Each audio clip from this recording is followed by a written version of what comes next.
go. Good morning. I'd like to welcome all of you to the Board of Selectmen Department Budget Presentations. I want to remind everybody that this is the first pass of the departments, all our town departments presenting their town department budgets for the 2017 budget year. This is a draft. It is nowhere near a final budget. The departments, I believe, did a good job in putting their budgets together, as you will see. What you have in front of you is a detailed presentation of what they will present to you this morning and tomorrow morning. First of all, I want to welcome the members of the Board of Finance. Thank you for joining us again. And I always felt that this was a good meeting of the two boards because it saves a lot of time for both of us. That's when we go before you and the public, you have a good sense of what the budget is all about for this year. Two things, one thing I want to bring up actually is that when you see these budgets, a lot of them will not have a labor component increase in them, and that's because there are three labor contracts, one currently under negotiation, and that's for our communications people. Two, that we will be going into negotiations with this coming month or next month, and that would be for the 2017 year and 3 years going forward, and that will be for our police department and our GEA people, which make up a majority of our employees. So you will not see increases on those departments that have a majority of those people in their budget. So it's a little bit skewed. Right. Okay. So you've got a significant block in reserve for personnel. That's correct. That's correct. And HR. Matt, you and I have been doing this for a long time, so you'll see that that's where we make accruals for those increases, but because of we don't lay our cards on the table, that's where that number is, and no one knows what those numbers are made up of. And we've been doing that for a long time. It won't be done by the time the budget's done, right? Oh, God, no. Yeah, no, I didn't. I wish it would. No. All right. The process, is that the department heads will come forward during today and tomorrow with or without their commissions and their chairmen. It's up to them how they want to present it. And you're free to ask any questions you like. And then the Board of Selectmen after tomorrow will meet several times and craft a budget, which we will present to your board, Matt. I believe it's the end of February. And then we'll go from there, and then it's yours. And it's ours. Okay. Right. We get to play with it. That's right. Does anybody have any questions before we begin? Just one quick one. Sure. And this is just more of an ask than it is anything else. I had picked up the book late yesterday and had a chance to do some review last night and this morning.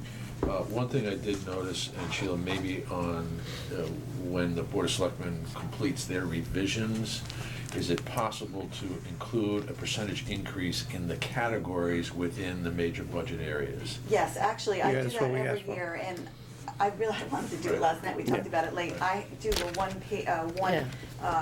packet summary of everything, so you can, refer to it. Certainly, we can do that. Right. In fact, I will probably do that, so we have it shortly today. Okay. I think when the selectmen picked up their budgets yesterday, did they not get a summary page? Do you have that for the Well, draft? I may have misspoken. Not the No, I know summary page. exactly what you mean, each line item. Each line item. I did get a summary page. Yeah. You did get it. No, I didn't. You didn't, no, they didn't get theirs yesterday. Okay. Okay? It was in our box this morning. It was, okay. Oh, let me go get my Okay. box then. Okay, I neglected to mention that our finance director is also here today, and will be for 2 days, because we've chained her to the chair. Okay? All Bathroom right. breaks allowed? Huh? Or bathroom Well, breaks if she allowed? raises her hand, we might let her go. Okay, the first department to come before us is library, and Sandy Ruloff is the director. And You're all set. Okay. Good morning. I hope I'm short and sweet. Short anyway, maybe not sweet. Good morning, everybody. That depends how you behave yourself. Yes, I'm glad to be here again. I'm Sandy Ruff, Director of the Library. Rob McCool is here, Head of Reference and Adult Services, and in the audience, Juliet McSweet, our Library Board Treasurer, and Jeff Beatty, a member of the Library Board. I'm happy to say after trying my best, I've come in with the same numbers as last year. So there's no increase in the amounts that I'm asking, that we're asking for from the town side, for maintenance, operation, books, electronic materials, and technology support. And then I know from other years, you remember that the library does contribute about 37% towards our operating costs, not 37% towards our whole budget, but 37% towards our the operating costs, which are just over $300,000, which includes books, materials, supplies, technology, maintenance, utilities, telephone, insurance, postage, staff development, and programming. Sandy, I had a question. In some of your explanation, library books in 2010, and I understand the library accepted the realities of budgeting in those days and took a pretty significant cut in terms of the town's contribution to library books from 24,000 to 2,500. Right. Have you been able to make that up with private fundraising, or have you just dramatically cut your spend on books over that same period? A little of everything. We're very fortunate, and I know, again, that most of you know this, we have a very strong friends group, and they continue to give a significant amount of support towards materials and programs every year. So they have stepped up their contribution in the books and material line, which helped balance the cut from that we had to take out of our operating.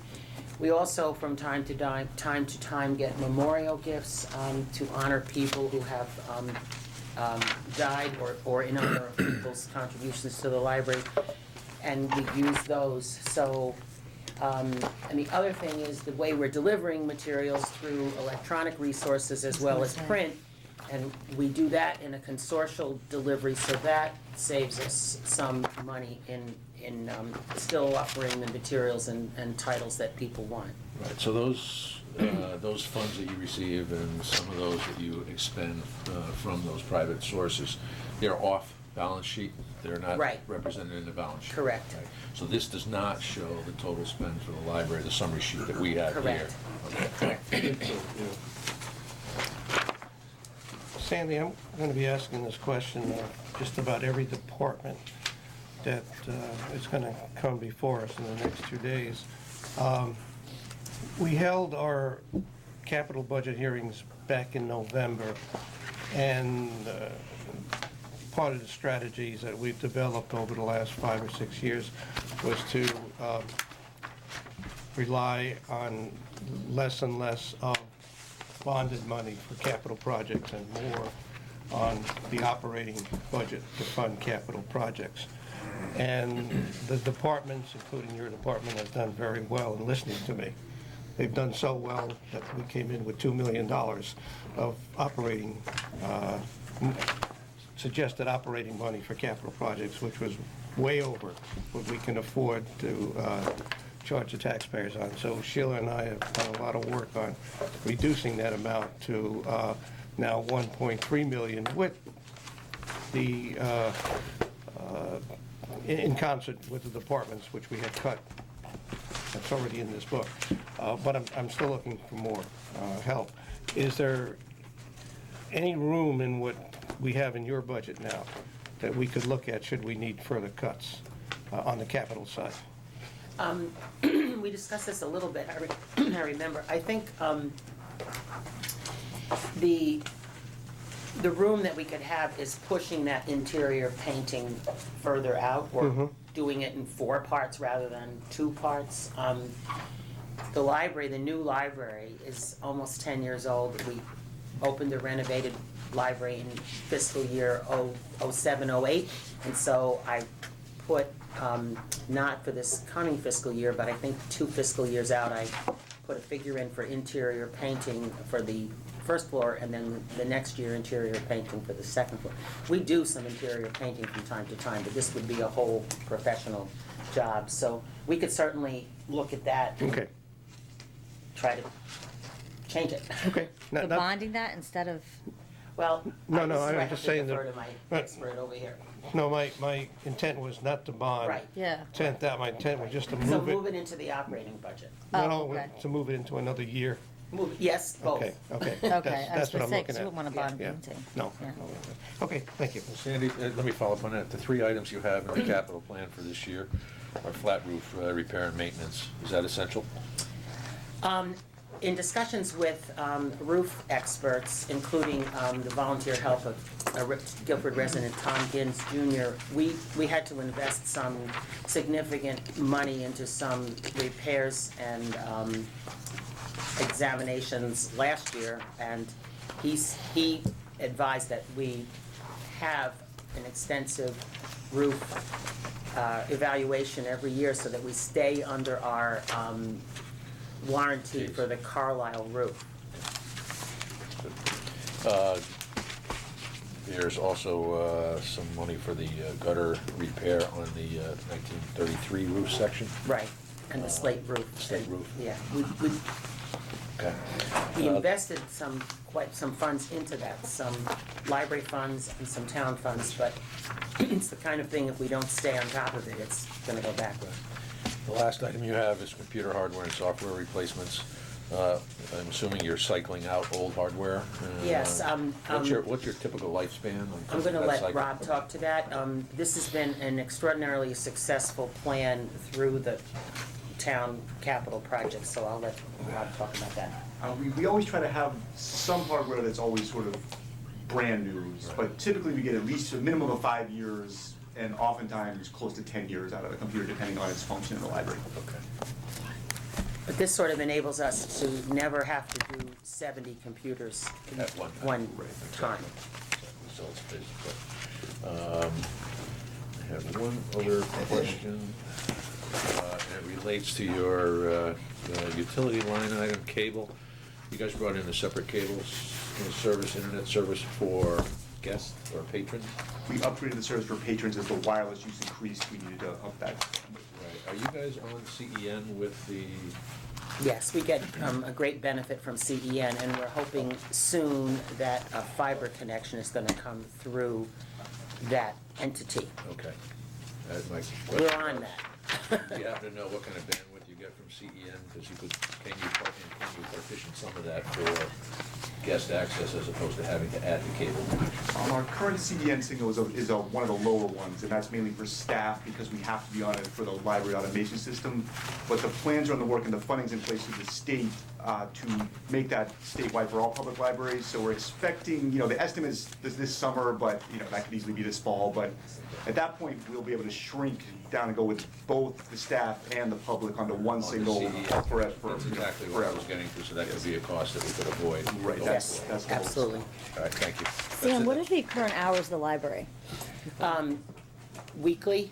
Yeah, Or- like I know you have winter hours and summer hours, so what's? Well, the winter hours are really 40 hours, 40 weeks, so those are the Yeah. regular hours, and they're 64 hours, 7 days a week. Okay, Sundays, with some limitations on Sunday. and then the summer you cut the Sundays, right? Yes, Yeah. and we reduced 2 nights. Okay. I'm glad you asked that question, though, Yeah. because last year, we were able to get a 12-hour professional position through the budget, and we were able to extend, we didn't add hours, but we were able to extend coverage in the children's room till 6 o'clock every night, because we have some nights when there is not a body in that room. Well, it's open, but Yeah. it's kind of covered from the circulation desk lobby, which is not the most ideal situation. So we now have a staff member in that room every night until 6 o'clock. And Okay. there's a lot of use between 5 and 6. People are coming in and out and picking up their kids or their books, or it's just a busy time. How many full-time employees versus part-time employees do you have? We have- And how many of each category are part of the collective bargaining? We have 26 people, most of them are part-time. I think we have 11 full-time employees, and anybody who is working 24 hours or more, with the exception of me, is in the Guilford Employees Association, and I think that's 19 people. 19 out of the 26. Yeah. And I noticed that the salaries for many of your employees actually didn't go up. So is the contract one where salaries are... Excuse me, Ken, I think you missed the beginning, when I gave some opening remarks. We There went are, through this already? yeah, well, for your benefit, I'll repeat this, is that there are 3 contracts that are, 1 currently under negotiation and 2 that we're going to enter into, that you will not see salary increases in their departments. GEA, which Sandy's group is under, so we don't provide for salary increases in those departments. They are in the HR department under one category called Reserve for Personnel, and then there is the Police Department. Then you will not see salary increases in the Police Department for the officers covered under AFSCME. And then there is the communications people, which are represented by UPSA, which we're currently negotiated with, under. All right, so you will not see increases under the communications budget for salaries or in fire and police, excuse me, just police that cover the UPSA people, okay? We do that every year? Every year, okay? Until we have a If contract. there's a con. So that's only there's a because the contract, so it'll, and when you do it retroactively, then there'll be an adjustment. That's correct. And I think For the you contract. saw that last night when you looked at the reports under the fire department. You saw the transfer made from Reserve for Personnel into the fire department. Okay. Okay? Mitch, you wanted to say something? I saw you getting Just- nervous over there. No, just to add to that just slightly, you also won't see any increases for most of your part-time employees because most of them follow the same classification table as the GEA employees. So they will be held steady until the GEA contract is resolved, and then we'll adjust them as well. So those will also be in reserve for personnel, which is why Sandy's probably doesn't show any increases except for Also, just for your information, in the Uh, book, there's a tab, part-time is on. salaries, and there's Yes. 2 She just said reports. 19 and 26 One or is not. sorted by bargaining group, and it They're lists all the over employees, and one is 24 sorted hours. by department. I would defer to that section where in, Mitch, if they're under the 24 hours or 26 hours, are they automatically adjusted then, salary-wise? Not Yeah, necessarily. because even the people who are under 24 hours, we've categorized them into the same classifications as people in the GEA. So we are holding those salaries also steady right now until we have a GEA contract. So someone is like, They follow the for contract. instance, they're a B1 category. I'm not adjusting them because we don't know what the B1 will be No, I as of understand. Okay. 2016, July 1st. Okay.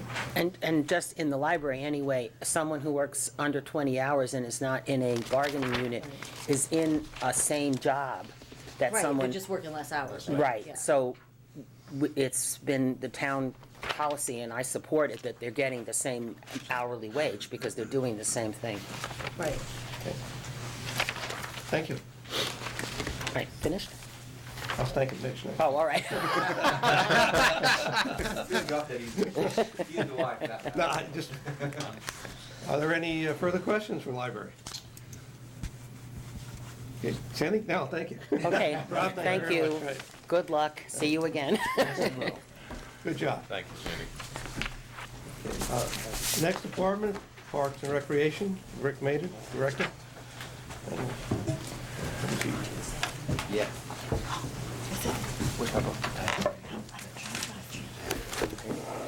Okay. You mind? Thank you. That's one of my booklet.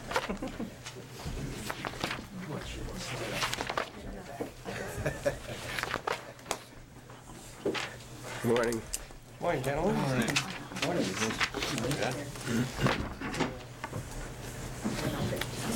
Hey, Rick, who are you bringing with you? Got Jack Penders, Commission Chairman, and Rose Dostert, Vice Chairwoman. Morning? Good morning. Morning. As full house here today. So I'll just start out by just a little introduction. I think you all have a pretty good idea what our department does, so I'm not going to give a long speech about it, but we're thankful for the budgets that the Board of Selectmen and Board of Finance have given us over the past years to be able to meet the demands of thousands of residents. Last year, our participation number was about 20,000 people. That's not 20,000 individuals, it's 20,000 participants, yeah. And we offer about 600 classes throughout the year and special events. We offer everything from 2-year-olds to people in their 90s, so we cover the whole gamut, the entire age range of the community pretty much, other than maybe newborns. Our parks maintenance crew takes care of 100 acres of grass, over 40 athletic fields, 3 beaches, the green, tennis courts, basketball courts, 3 playgrounds. In the winter, maybe this weekend, we take care of snow removal on about 2 miles of sidewalks. And we also plow all the town parking lots. And then 1 to 3 of our guys help the public works guys out on the roads once we finish our job in the parking lots. And then we also, if ice is safe at Mill Pond, we remove the snow from Mill Pond for ice skating. And so we also help with other town events, like the Christmas tree lighting, the Guilford's Got Talent, Memorial Day Parade, and last year the big one was Nick Fradiani Day. And that was a big event that we all are aware of. So just a couple highlights, I think, of the budget we've submitted is we have 9 accounts. We have a 0 increase or a decrease. Some of the increases are in the full-time account. We have a full-time maintenance guy that was approved last year for a half a year, starting like now, basically. But next year it's a full year, so that's reflected as a full year salary in there. In building maintenance, there's an increase. We've added $10,000 for duct cleaning in the community center, something we weren't aware of, that the duct work throughout the building is supposed to be cleaned every 5 years. It's been 23 years, and we've never done it. Weren't aware there's something to be done. So that's in there for next year. It won't be an annual thing. We'll come back in 5 years, and I'm sure the amount will be less because it's going to be not as much stuff clogging up in there. And also in the community center, we will be having a contract for generator maintenance and for smoke detector cleaning. Again, that's something we weren't aware that we should be doing, and so we have that in for next year's budget. And then in the recreation supplies and equipment, we've put in $4,000 for an ADA walkway from the parking lot to the water. So if there's somebody who's disabled, they'll be able to get to the water. Now they can't.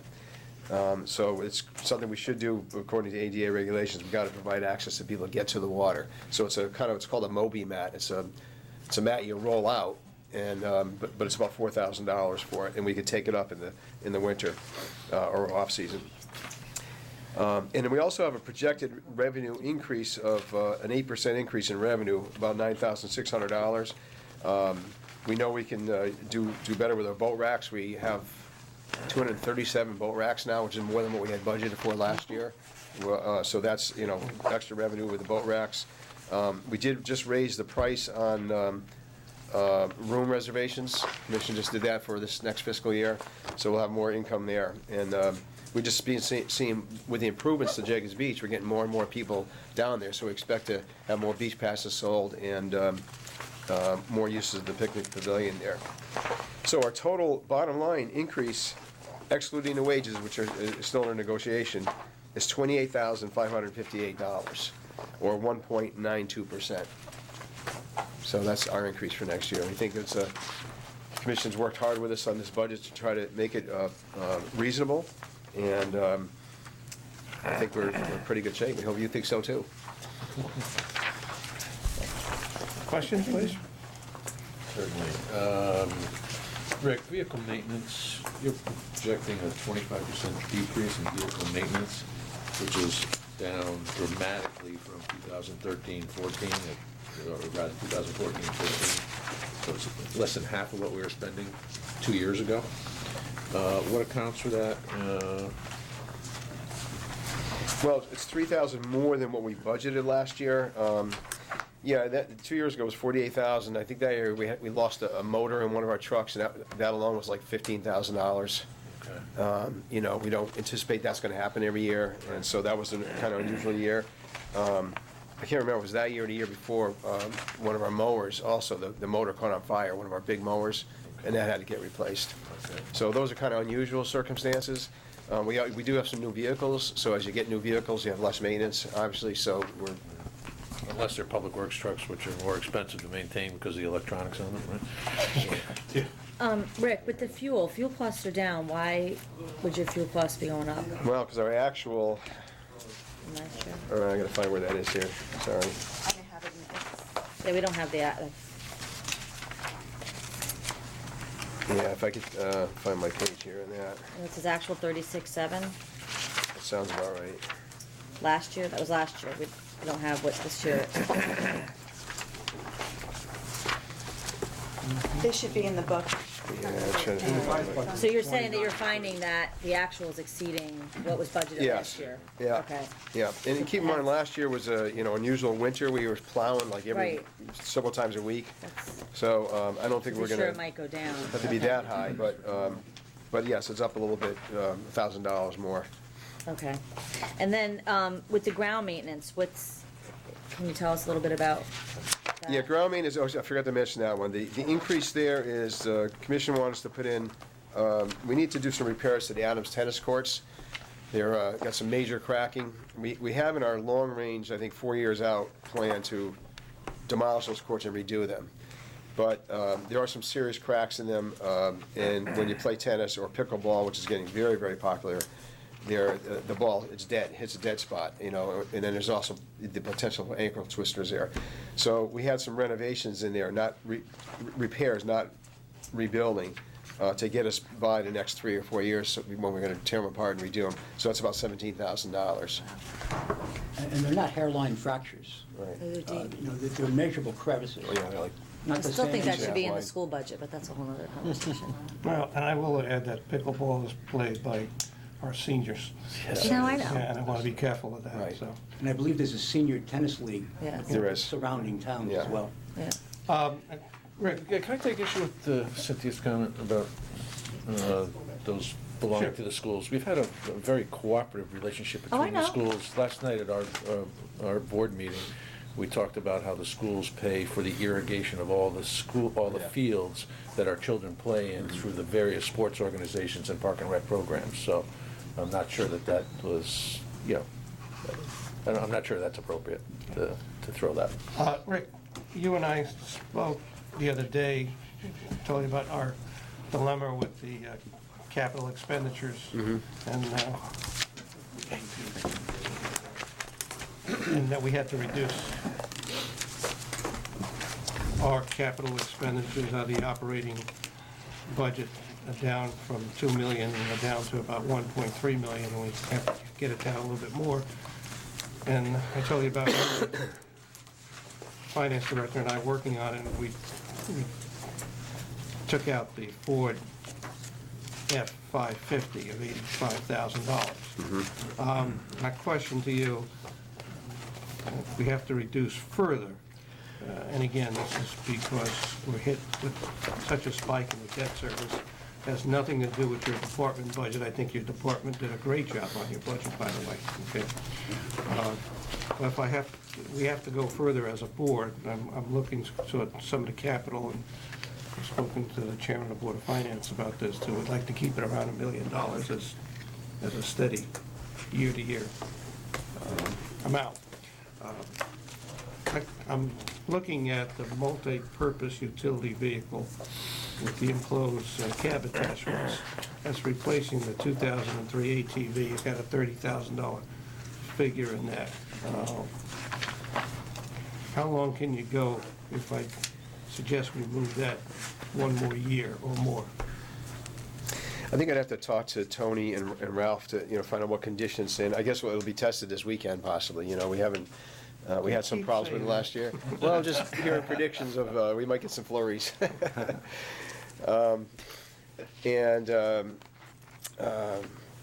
It's one of our workhorses, it's really instrumental for doing the sidewalks, because it's got the plow I on realize it. it's 13 years old. I know I'm Right. pushing it. Yeah. So, but if you can get back to us on something, If you can give me till today to check with Ralph and find We're out. not submitting the budget for a couple of weeks, so you Yes, have some okay. time, so, okay. All right. Okay, thank you. I have a question, actually. Yeah. Rick, remind me what's happening with utilities. I mean, from 2014, 15 to 15, 16, it went up a lot, 40-some thousand dollars, 45 almost, right? Yep. And then, so it's back down. What was the up driver and why is it coming down? So the up is, the high school fitness center is coming under our jurisdiction. Yeah, but what about last year? What was the driver from the 83 to the 124? That was mostly it. It was, we were asked to put it in the budget. It's in this, because we're paying right now. We're Page paying. 9 for more information. I don't know if, yeah, do you have our detail sheet? We got it this morning. Page 9. If you look at- The electricity account and the natural gas account, you'll see the so-called GHS science wing. When I say so-called, Yeah, we'll change it to fitness center. Community health facility. So the natural, but for the current year, we're funding it $18,000 worth, and also the natural gas to the science wing are $11,000. okay, so 29,000. Right. And then, of course, the proposed budget is $18,000 and corresponding $13,000. And in terms of cooperation with the Board of Education, it's, again, a continuing opportunity to cooperate with the Board of Education. Because we're not realizing any revenues, we meaning the department, is not realizing any revenues from user fees, because there are no users. Right, I'm not trying to set up a conflict between the two boards, I'm just trying to understand. I'm trying to support The what up, the the up chairman still of the doesn't, commission- the up number isn't accounted for with that explanation fully, and I can get through the numbers a little bit more, but then it comes back down 5,000, what accounts for the 5,000? It's down because the projection Sheila has given us that the electric rates are coming down, so it's based on the projection of what the new rates are. Okay, so the big up piece is that building. Yes. Is there anything else that we should be digging for? No, actually, one thing we did reduce, again, if you look at that page 9, we used to have, and we had in there last year, water for Cox Field. Yeah. And as Matt just pointed out, the Board of Ed has agreed that they're gonna take that on, so we took that out of the budget, to irrigating the fields. Rick, can I go further on the Board of Ed stuff, particularly as a science wing? Last night, we met with the Board of Education, and they're looking for an increase in their custodial staff to pick up responsibilities for maintaining the science wing facility. Is there anything in here that is impacted by that, or do you have additional man-hours dedicated to that facility over, above and beyond what the Board of Education is going to do? We don't, because it was our understanding through Cliff Gurdon that they were gonna maintain it. So just utilities is what we're budgeting for. I had one other question on your copier lease, copier maintenance and lease, twofold, 100%, more than 100% increase in your maintenance and supplies from basically 1,200 to 2,500.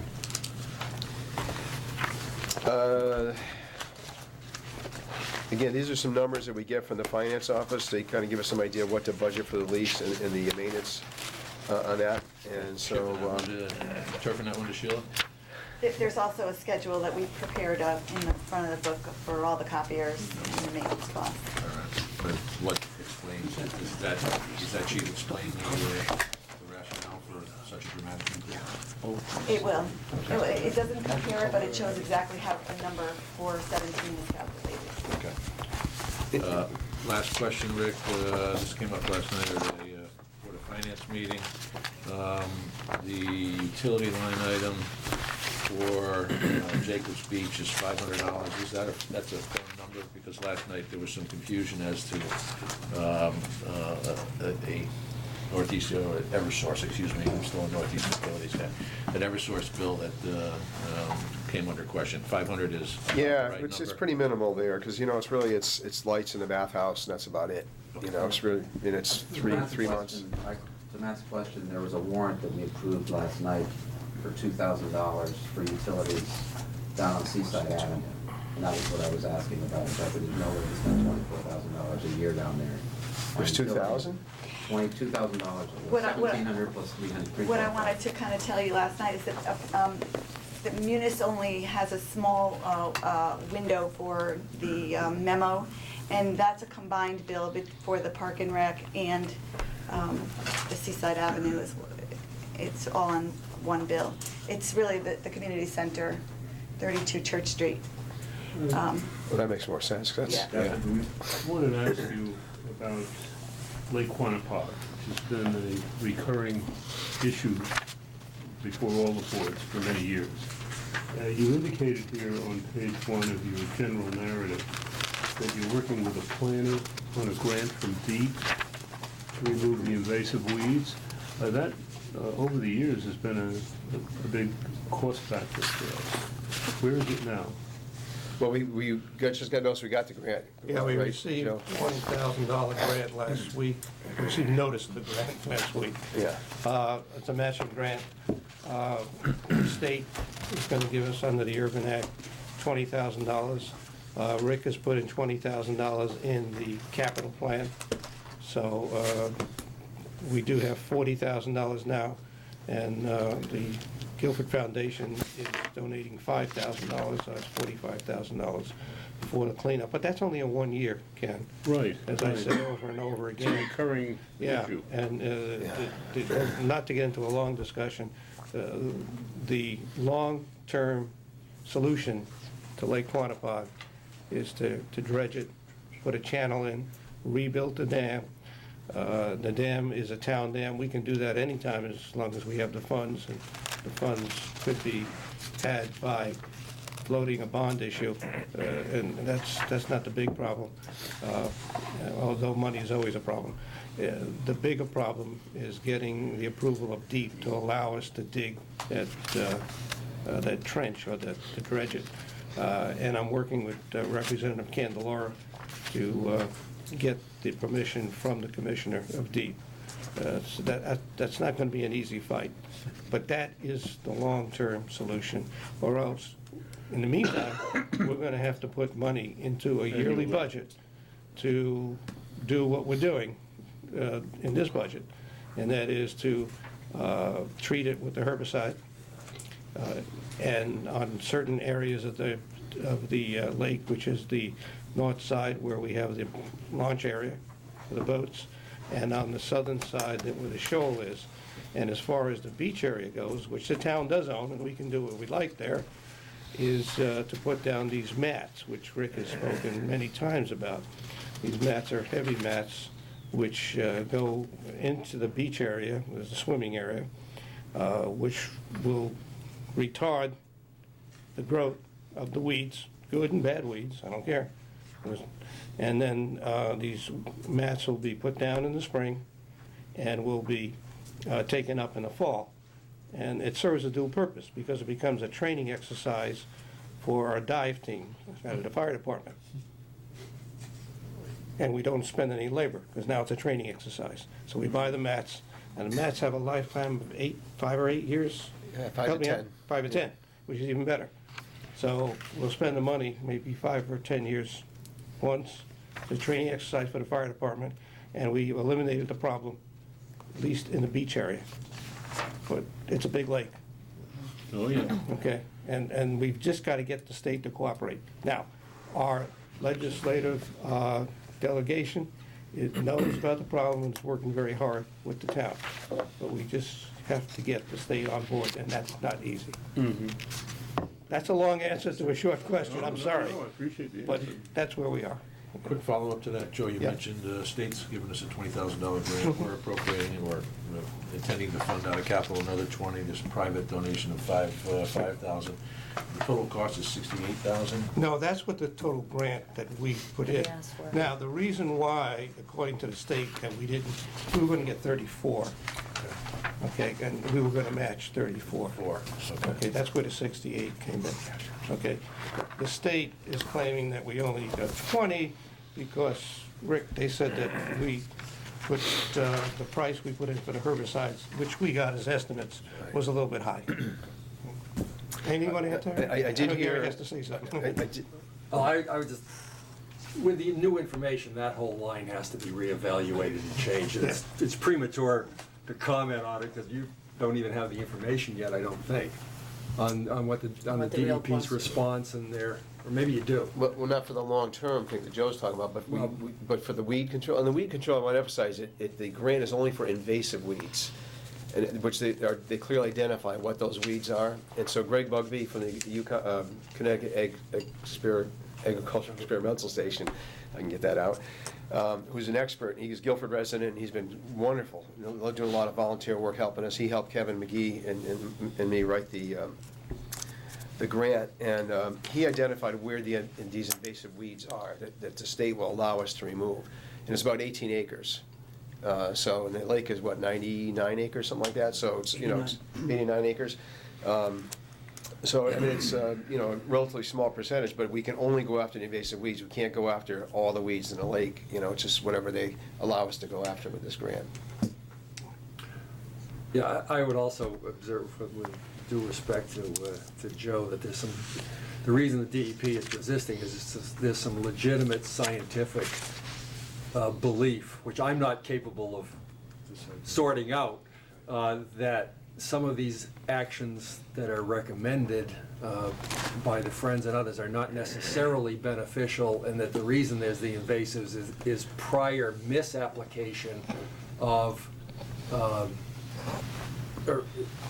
actions which have removed the natural growth which takes place in a lake such as this, which has allowed the invasives to come in. So I would just say, in my mind, the jury's out on the proper activities, the proper future actions that need to take place on this, but that's not a subject for this budget. You mentioned snow plowing. You do the town parking lots. We farm out the high school and the other schools, I know, and that's a separate area.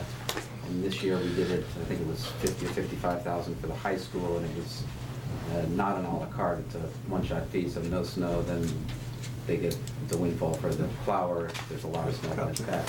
Do you not have the equipment or the manpower? You talked about bringing that over to your side. That's not something would ever entertain. We don't. I mean, just to keep it with what we have, we do. So when I say town parking lots, it's town hall, library, community center, behind the food center, that town parking lot there.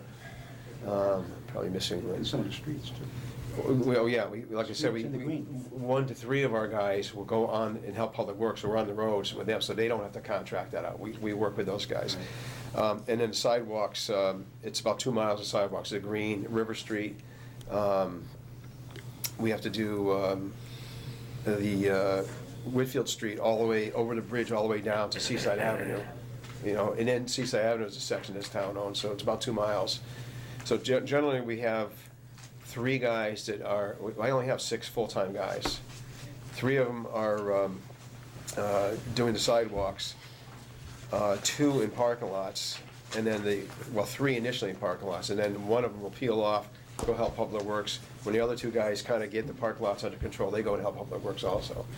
As I said, yeah, we don't have guys that can do the schools. And we don't have the capability in conjunction with Public Works, Joe, to do the schools? Oh, no, absolutely not. I mean, you, particularly I've been so blessed, the last 6 years to have such wonderful winters. Sometimes. I'm not complaining. But we have our hands full. I mean, our guys are wonderful. They put in tremendous amount of hours, and they keep this town open, where other towns are not. Just the pure geography of this town, Ken, we're probably the 6th largest town in the state geographically. You have almost 200 miles of town road. Forget about state road. We don't, but the state takes care of that. It's a massive job just to take care of the town properties. That we have no capacity to take care of the schools. And it's a combination of both labor and trucks. Well, yeah, and So then, if you know. and Gary brings up a good point, labor, I mean, you can only push the guys so much before they get fatigued, that's it. Well, and aren't we guided by certain laws? Yeah. I mean, they can only drive so many hours, and then they have to rest for so many hours, and in that case, some of them don't go home at all. I mean, they sleep down at, No, we don't send them home, that's a no, good they point. sleep at Public Works and then get right up and go back. Anybody else? Park and Rec, you want to say anything else? Support the budget. We try to whittle it down as much as we could, and, you know. Did a nice job, okay. Thank you, good job. All right, thank you. Can I just ask one? Gary, yes, I'm Yeah, sorry. the major events, I assume that was in last year based on the Frediani thing, are you anticipating? That's the fireworks. Oh, the fireworks, Fireworks, okay, thank you. Yeah. No, I think the other gentleman from Guilford was knocked out of the running, is that He right? was, yeah. All right, so we're not gonna have another one Yeah. this year. Yeah, there was another Guilford kid who was in, but, To be followed by the show being knocked out of the room. yeah, right. All right, thank you very much. Thank you, Jim. Thank you. Saw the police department walk in, if anybody wants to take a 5-minute break, maybe? Okay, we're running out of time. Mike, you wanna hold off? Okay, we're back, and we'll start with the police department and then municipal animal control. Morning, chiefs. Morning. How you doing? Morning. Thanks for having us this morning. So, as we go through the budget, I think it'll be helpful for, I know there's some new finance board members, and there's always questions about overtime. Overtime, training overtime, replacement. See? I know there's gonna be- Yeah. So, we like to explain that before we go through the numbers, so that everybody understands the origin of those numbers. Excuse me, chief. Yeah. Didn't recognize Commissioner Mickelay, too. Good morning. No worries. Morning. Thank you. So, as we go through this and you look through the salaries, one thing to point out is the numbers are low because we haven't negotiated the contract yet, which expires in June of this year. So I'm sure there'll be some money in contingency for that. Hopefully that'll be a pretty smooth negotiation, and we're hopeful for that. As we go through, so police salary and civilian salary are what they are. It's pretty self-explanatory. And if you have questions, please, when I make assumptions on self-explanatory, let me know if it's not.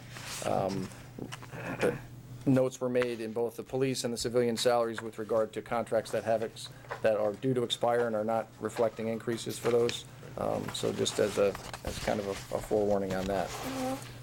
Overtime, the line item 51,200 is incurred when we have incidents, for example, if we have a motor vehicle accident when an officer is working and his shift ends at 3 o'clock, and that motor vehicle accident requires him to stay till 3:30 or 4 o'clock. Or we have a robbery, or we have a major incident where we're gonna be calling people in that are not working, or we're holding people over that would otherwise have been leaving. So what happens is we break down these overtimes so we can track them a little more closely, and anything that happens unanticipated basically is what you see as the straight overtime. What we do is we calculate an average over the prior 3 years, and you'll see some slight fluctuations in the overtime, but we've been really pretty accurate with that in the way that we calculate the overtime costs. So that is what overtime is. And if you look at that breakdown page, as I said, you'll see the 3 years prior actuals, and then we average it out and then multiply it by the requested money for the overall salary for this year. Training overtime. Anytime an officer is attending training and is required to go at a time where he's not normally working, or the attendance at that training requires him to be replaced on a patrol shift, that's where we're going to incur training overtime costs. And that's pretty simple reason we do that is so we can track our training costs and anticipate what we're going to need. And that will sometimes go up and down depending on the types of trainings that we're going to need. Annually, the police need to, as you see from the breakdown on the training, there's some mandatory trainings that we do each year, from domestic violence recertifications to rape crisis to DWI recertifications. They're all listed down there. And you can see the costs that are broken down. You'll see police officers' standards training costs, which is one of the larger numbers. That's when we send officers to training at the academy. There's a variety of required training classes and some that are unrequired that we send our guys to make sure that we're up to speed on the most progressive and recent trainings.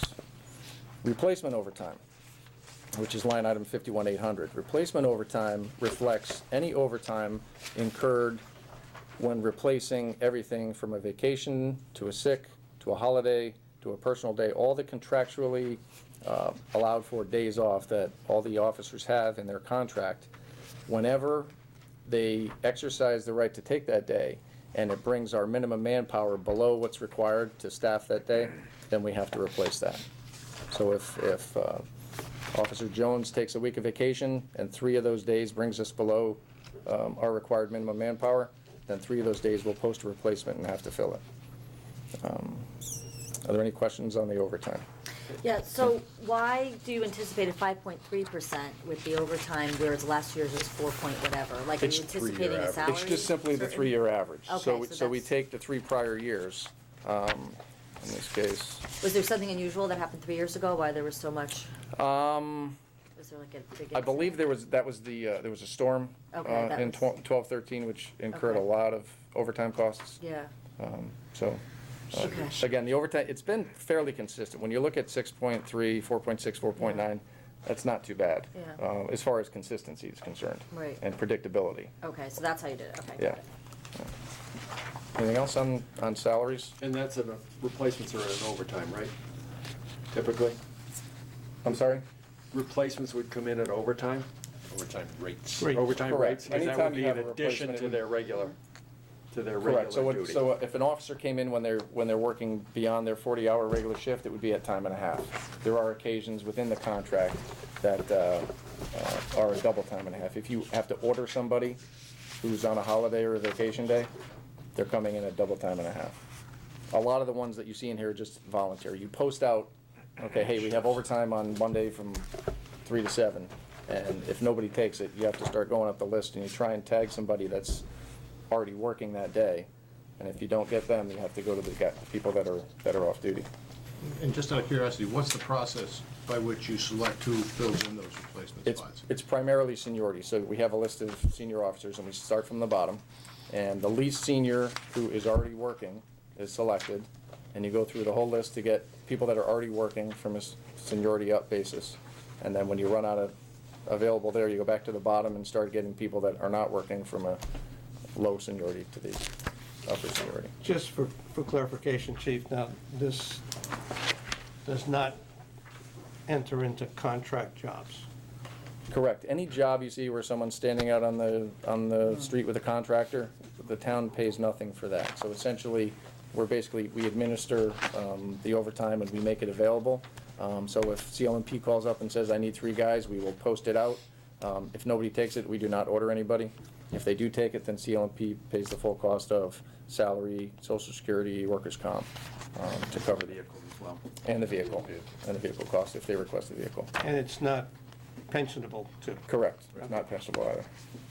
Chief, how many employees do you have that are working with the schools, like in what context, like officers assigned? Operationally, I'd rather not get into details, but I know we have, Okay. I can tell you that we have a full-time school resource officer primarily at the high school. Okay.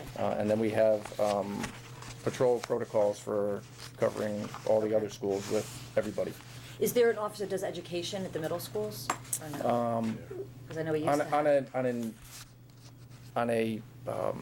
On a basis of if they need a particular class or they need something covered, we have That's what I'm both the thinking of, school not the resource other- not officer security, but will drop down from the high school, or we'll pull people out of the detective unit, or we'll have actual regular patrol officers go in, depending on what the training need is. There's different areas of expertise that our officers have that are helpful. I'm asking that for a specific reason, I'll call you up Okay. after about that, so. Okay. Which they did a good job, by the way, that's. Okay, great. Yeah. Thank you. I've heard people comment, and I've questioned it myself, when I see officers out at parades and a lot of the functions around town, not the contractor type situations, whether those officers were getting paid time and a half, but I see in here, it looks like you actually donate I see it's not even as big a Yeah. number as I would be Donated, anticipating, but I yeah. see the donated services in there. Donated services, and thank you for pointing that out, as you see that line item, there are several townwide events where, quite frankly, we need to have police coverage, and it's kind of an anticipated overtime is really what it is. Those are awarded by volunteer, and we will order patrols to cover those if we have to, because quite frankly, if we need 6 bodies for the parade, we're gonna get 6 bodies in. So, yeah, so when I ask that question, a lot of it is covered by on duty. So on the days where we know that the parade is occurring, we will post on the shift board that says full staff, which means you either have to replace people that are booking off, or you're not gonna give the days off, to make sure that we have the manpower necessary to cover those. So some are overtime, some are not. Yeah. Anything else? So that's the salary line items. Sick leave exchange is a contractual obligation. You'll see that there's a number of people. We're down to about 8, and as tenure. 2 of them are right here. 2 of them are here.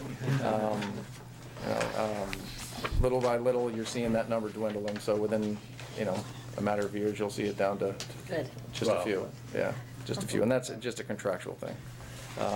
So that covers the salary line item, and as you see, the number is what it is.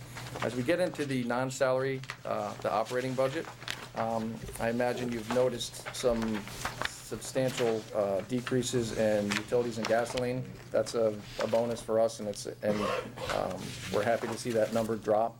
One thing I wanted to point out under utilities, in addition to the electrical costs that are dropping, we've had some initiatives in-house to reduce our recurring costs on our laptops in our cars. We had, without getting into too much detail, number one, because I'm not as technically proficient as our IT people, but we had a frame relay system that we paid annually to the phone company to get the signals basically from our cars back to the station to process all the information from our laptops into the cars. And we installed some new hardware, which made it unnecessary for us to have that monthly recurring cost, which was a moving forward savings of about $7,000 a year. So I'd like to commend our IT people in-house for recognizing that opportunity and taking advantage of it. Copier lease supplies went down because we had a lease that we now own, a copier that we now own that came off a lease. And computer hardware, we've anticipated some needs and bought some servers last year to replace some needed servers, and this year we don't need them, and that's why you see a drop in the computer hardware costs. I can go through each one of these line items individually for you, or I can open it up to questions. It's up to the Chief, service contracts. Okay, yep. You want to explain the IT Sure. variance here? Yep. So under service contracts, for those who don't know, last year we had a full-time sergeant working for us who, on a full-time basis, worked all our IT needs. That person retired, and we saw that as an opportunity to follow through with some of our plans to reduce our we didn't, let me back up, we didn't think it was necessary to have a sworn officer working IT related needs. However, we still have IT related needs that we need to pay for.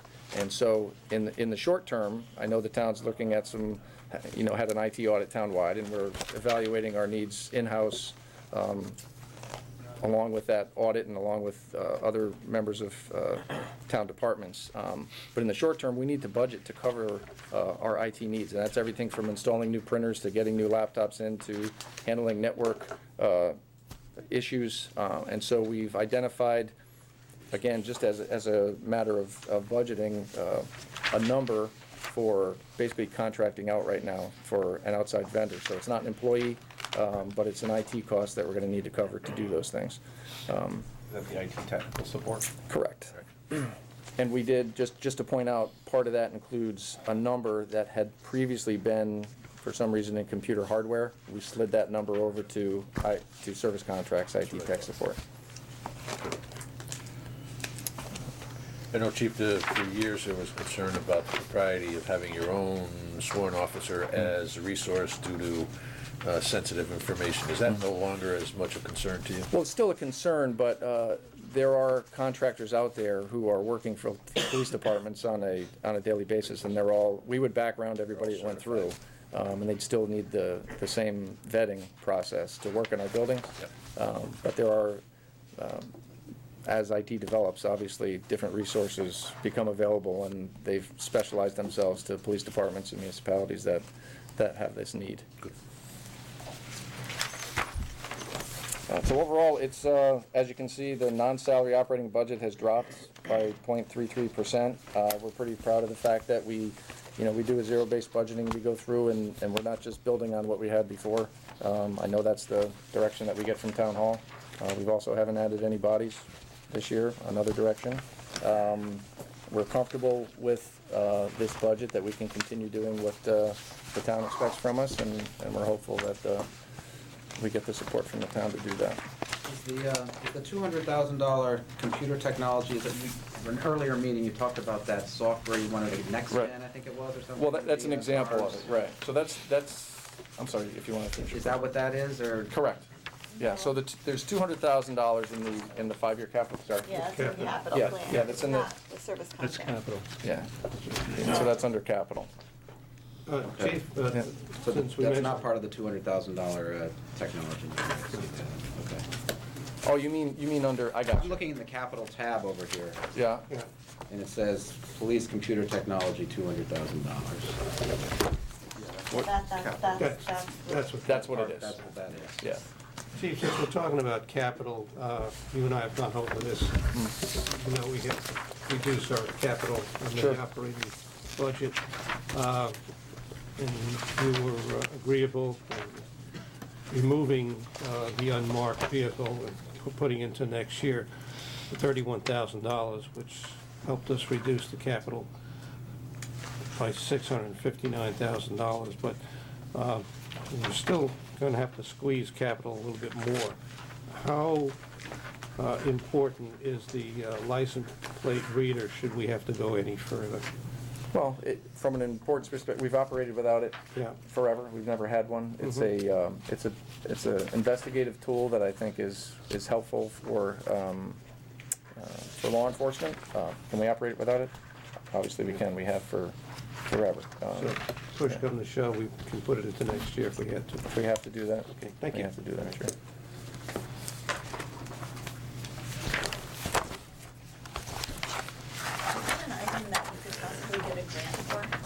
There are some grants out there, we've looked at them for years, and it was more, the grants were more available when it was a new technology several years ago, but there aren't as many. But we're always looking for grants to do those things. And we might, we have some discretionary money from seizures that may or may not be able to fund that, but I'm hesitant to do that when we have some other issues approaching with body cams. I don't want to overspend our discretionary money with when we might need that to. Now, we're okay with the storage.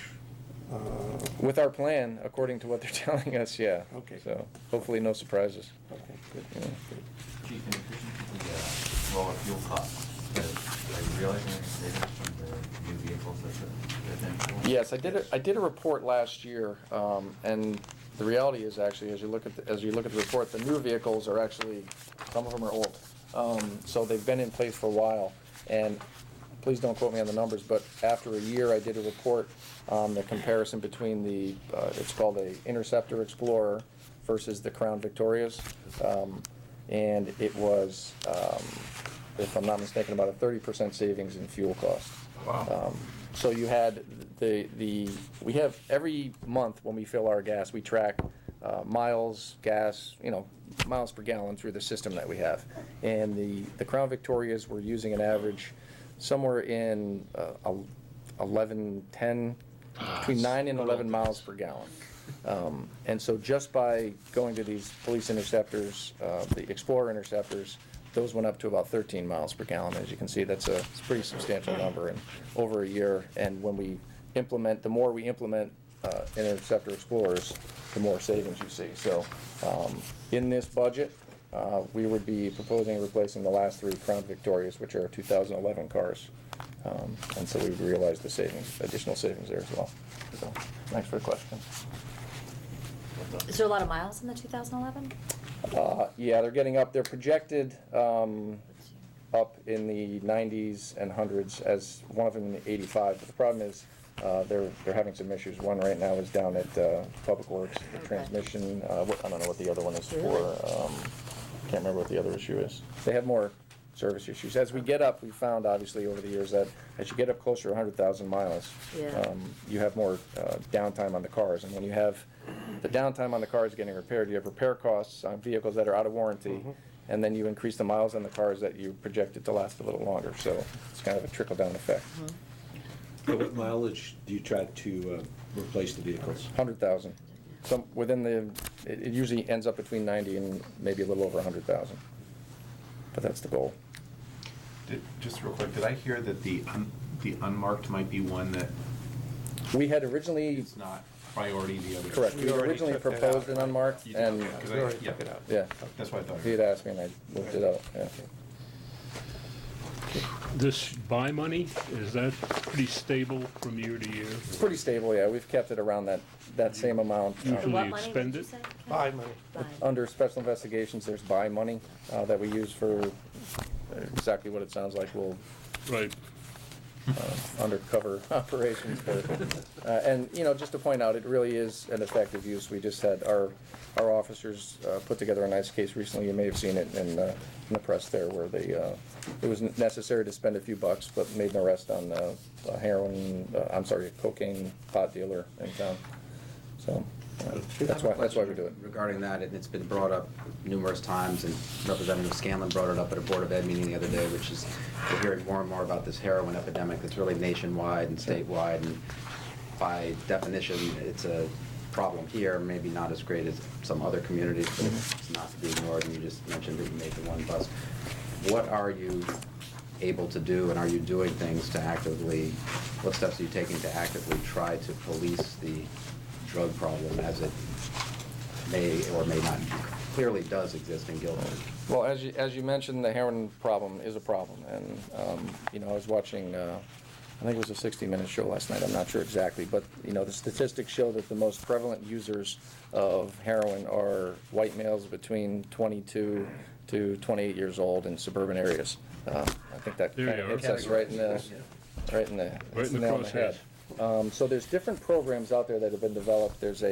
And I've spoken with Representative Scanlon, and I've been speaking with the Day Council in town, but there's programs in place that utilize law enforcement, not necessarily as just for enforcement, but also as a prevention tool and a treatment tool. So there's a project out of Gloucester, Mass, where that we're working on to develop, similar to Gloucester's, where if someone has a heroin problem and they walk into our department with a bag of needles and some drugs and say, listen, I need some help, we're not going to throw them on the ground and arrest them. We're going to identify that issue and get them some help. And it gives some discretion for our officers to understand that it's an illness and to treat it as such, and at the same time understand that there are others out there that aren't looking for the help. They're looking to get around it. We're still going to enforce that. The other issue is a medical one, and I think it's more closely related to the fire department and their treatments, but I think there's some opportunities for the police department. I don't know if anybody's familiar with Narcan. I'm sure you've heard a lot about it in the public, but it's a treatment tool for those who have overdosed. It's an intranasal thing, so our guys don't need to be trained for intravenous injection. So we're looking at programs and funding to figure out how we can put the Narcan in the officers' cars so that they can, if we come across an individual who's overdosed, you can't hurt somebody by giving it to them. And there were some issues with the health department with regard to whether we were supposed to be using it or not, but those have all been ironed out. So we're working towards identifying sources for Narcan funding and training to get those into the cars for the guys. We did have an issue recently where we responded to an overdose, and one of our officers, who's EMT trained, identified that and provided some advanced life support without the Narcan until the fire department got there, and they saved this person's life. So it's out there, it's happening. Is it happening every week and every night and every day? No, but it's definitely out there, and it's an issue. Where are we with the body cams?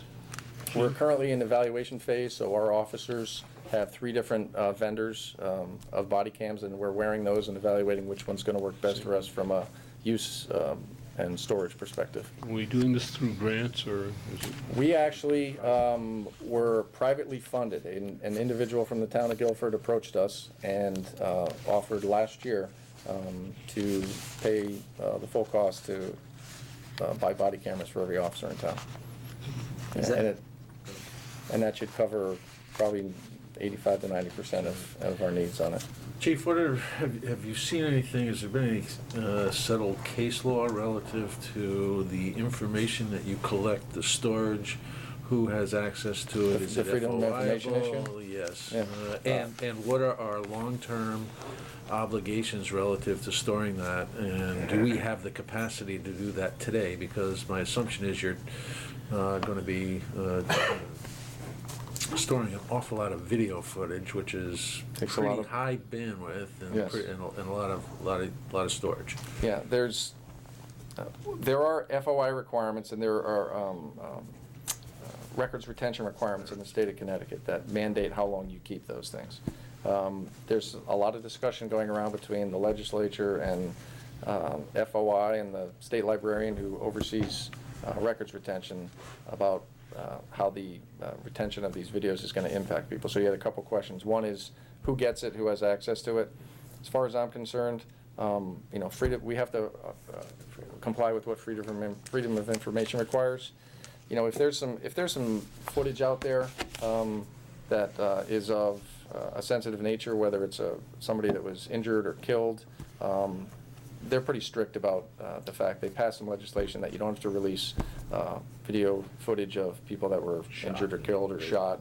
But anything even more sensitive, if we walk into a house and there's a domestic violence case and, not to be graphic or anything, but sometimes people aren't fully clothed and they're engaged in criminal behavior, we still have to record that. But, as a department head, I would challenge the release of that, and if it gets released, it wouldn't be on my authority, because someone tells me I have to. So in that regard, and the storage capacity issue is one, as I said, we're exploring depending on the cameras that we use and the storage approach we take. We're probably going on a server-based storage rather than cloud-based, so we can avoid that recurring cost. I think it's a cheaper alternative to and have a server with a backup for us to deal with that. So we're identifying it right now. I can't give you That's fine. exact answer. Are the body cams mandated by the state now, or is that voluntary at this point? Body cams are mandated by the state for anybody. They're not mandated unless you use state money for it. So we're actually in a good position that whatever we decide to do, we have our own money and we can kind of make our own decisions. They've passed a statewide law for body cams, which applies to those that get funding from the state to purchase those cameras. I think it's just kind of the first step to basically telling us how we use them and employ them and what we do with them. We're pretty progressive in our policies. We're an accredited agency, one of 16 or 17 in the state that's internationally accredited. So any policies that we have, anything we have in place is going to meet or exceed what the state's going to give to us. So I'm not concerned about that or what the state requires. Our policies are pretty up to date. Chief, is there anything you want to mention on the Mako side of your operation? The only thing I would mention is that we have, for those that don't know, we have 2 full-time animal control officers within there. You'll see those identified within the civilian salary budget. One is fairly new and doing a great job, and one's been here for a while and doing a great job as well. We, several years ago, pulled the separate Mako budget into our budget. For example, they used to have a separate budget for gasoline and building costs and cleaning costs, office supplies, etc. So we had a little bump in the police salary, the police budget a few years ago when we slid all the Mako costs into it. It just makes sense. It's not such an overwhelming number that it needs to stand on its own. So anytime you see, as I said, office supplies, overtime, training, that includes all the Mako personnel as well, and any civilian personnel for that matter. All right. Any further questions for the police department? Yeah, nice job. Gentlemen, Okay. thank you very much. Thank you. Good job. Time. So that's it. slide one of those back.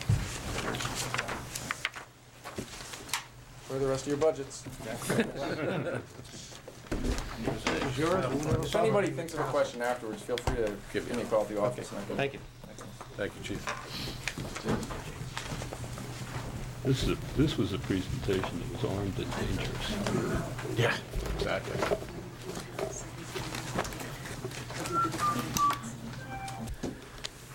Okay, next department is the Engineering and Public Works.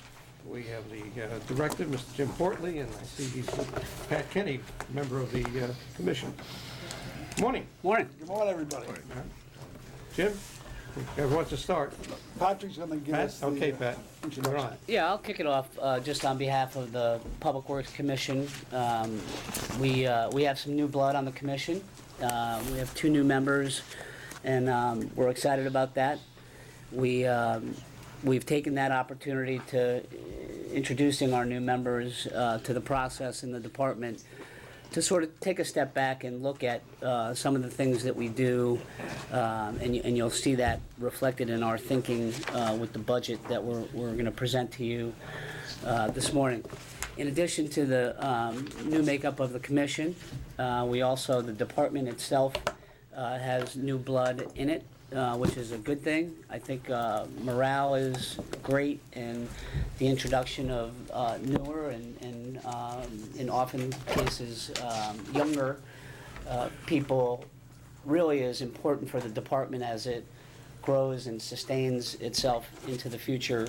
So things are in really good shape in the Public Works Department, and we're excited about things.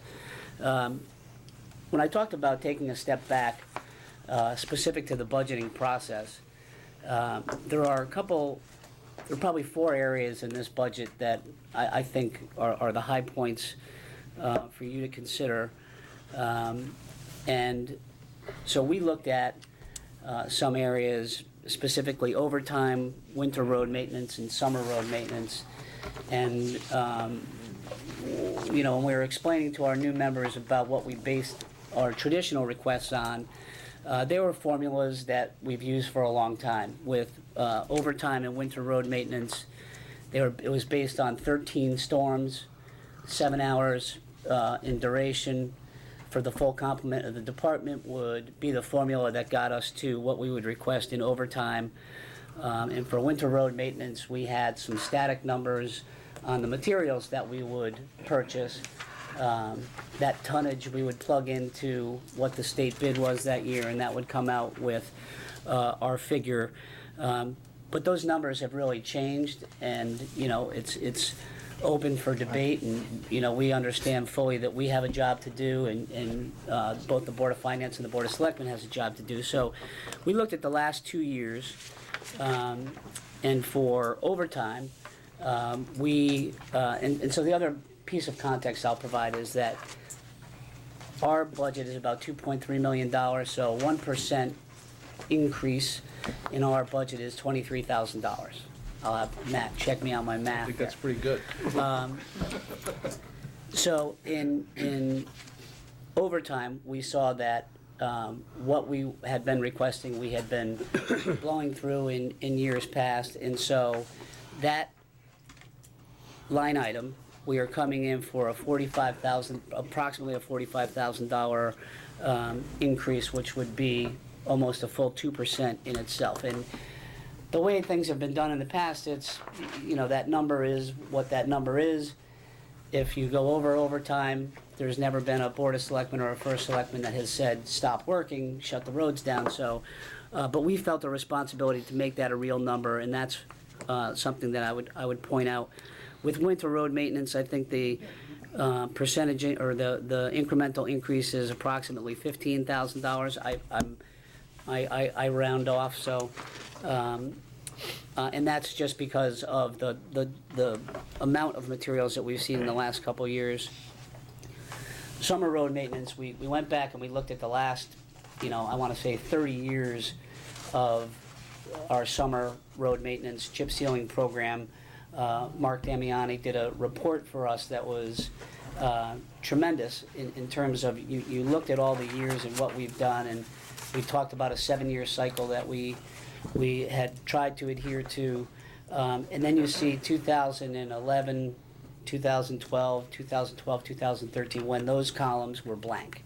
We didn't do anything because of serious budgetary constraints. We're still in catch-up mode.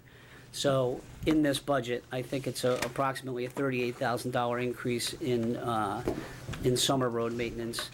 And I'll save the commercial that I usually do about the capabilities we have within the department in terms of road building. I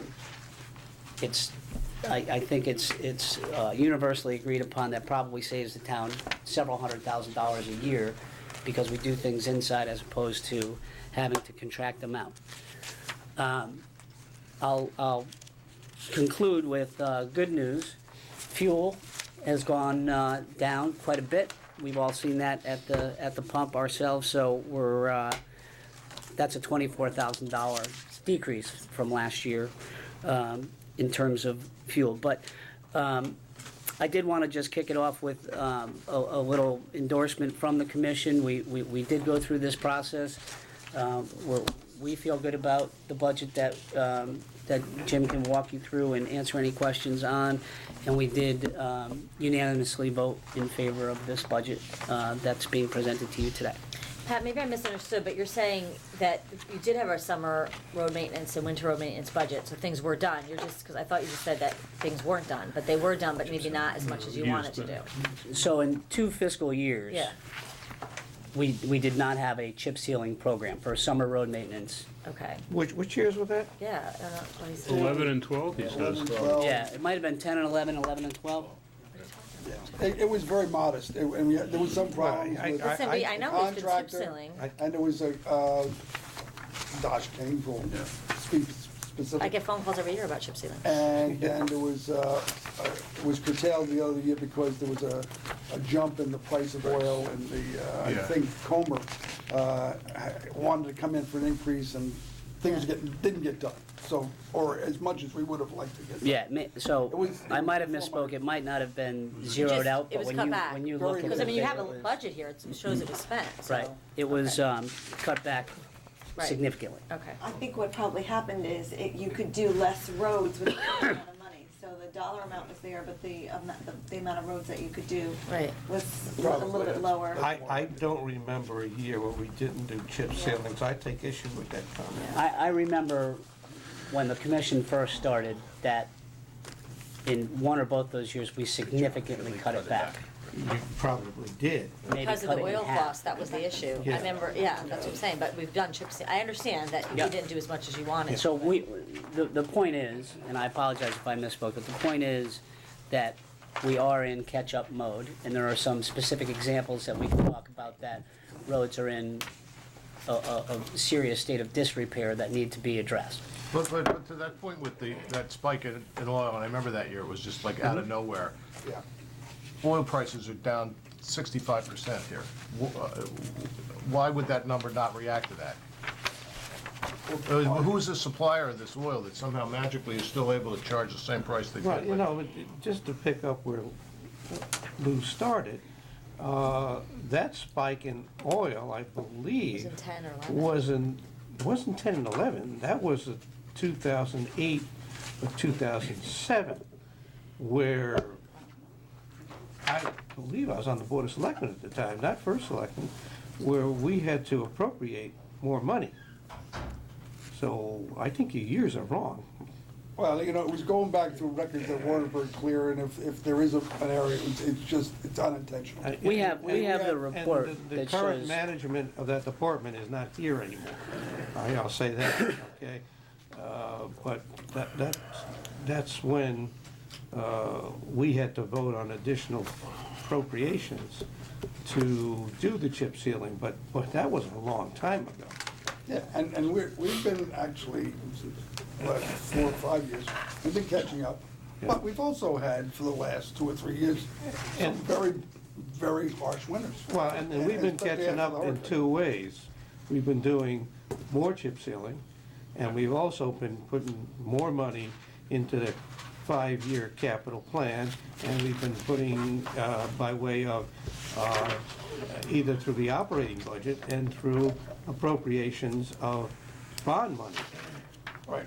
Okay, so, I think we're getting off what we want. I know we are, but I want to correct the record. Okay, no, it is what it is, and it's, I think, trying to go back and find those records of what was done, because they were done on back of sheets of paper, little scribbling, weren't really clear, so. We can maybe submit the best- report, and you can look at it for the 2 years that I'm talking about.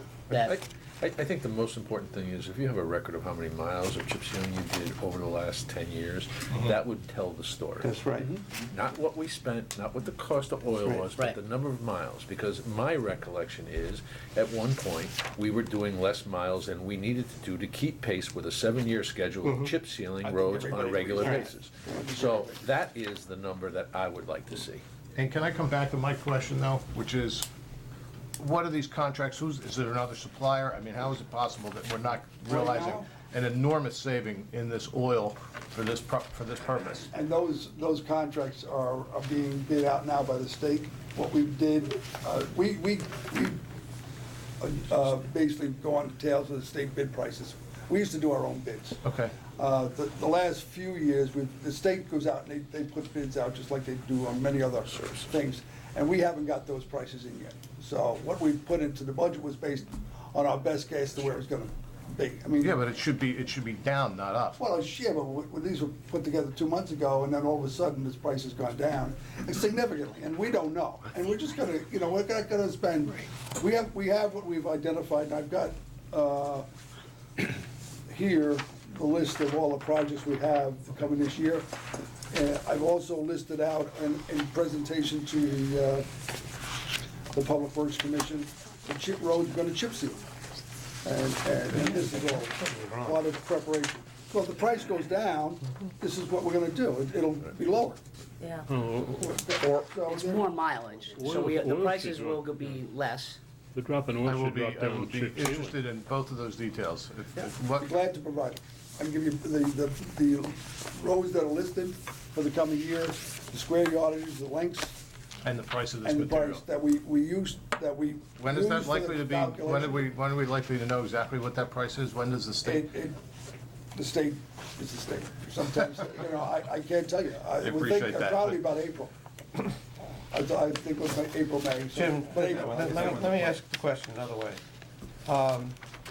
If the price drops significantly, is your department capable of doing more roads?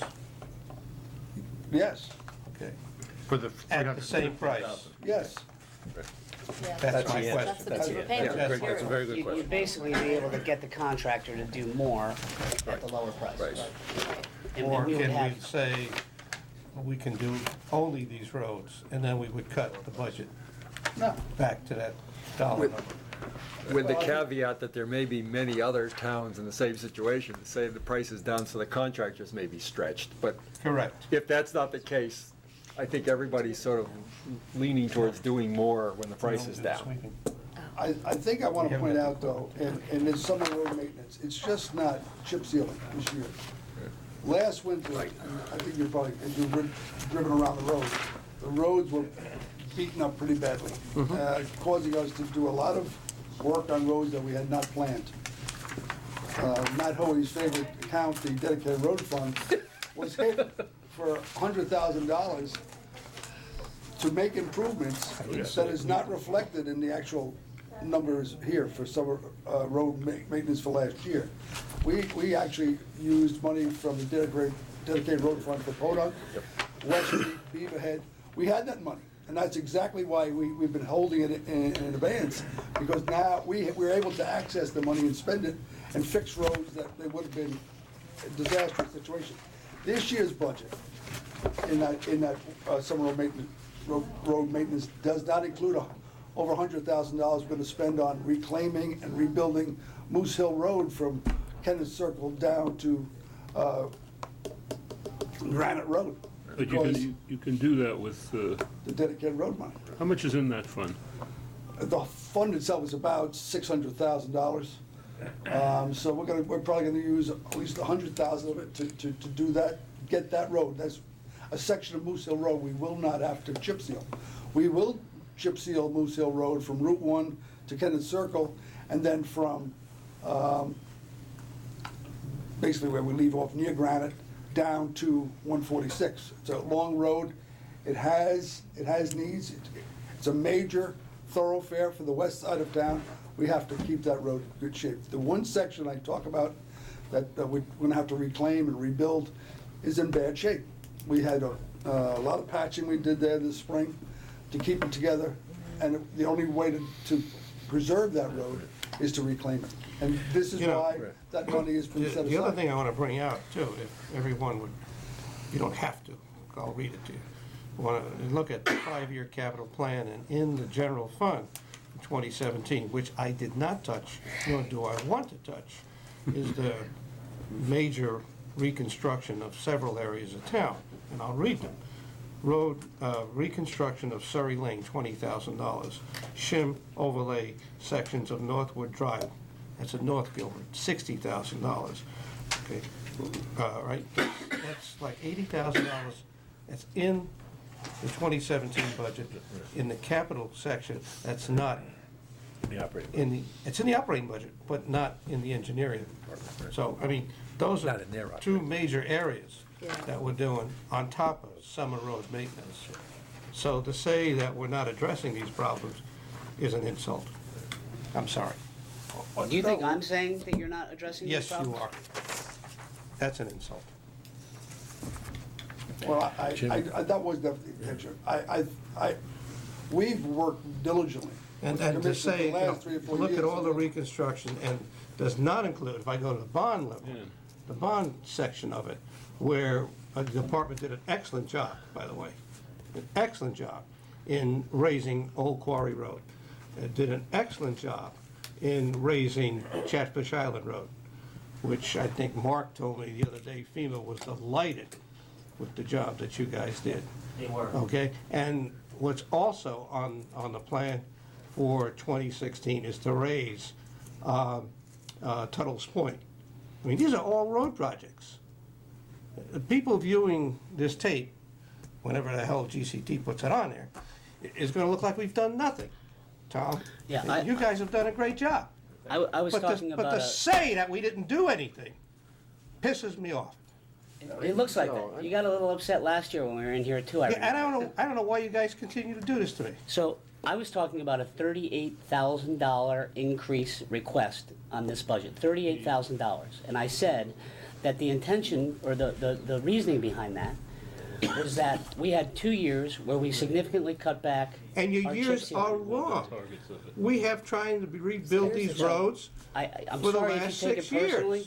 I'm not taking it personally. And we're happy that you see the contribution that the department makes. It's But I was talking done about an a excellent $38,000 requested increase. Yeah, but So, put it in context.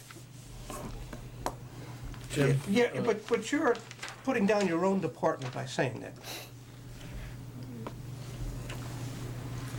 Jim, Yes, in light of the fact that we're doing some chip sealing out of dedicated road fund, no, we were doing.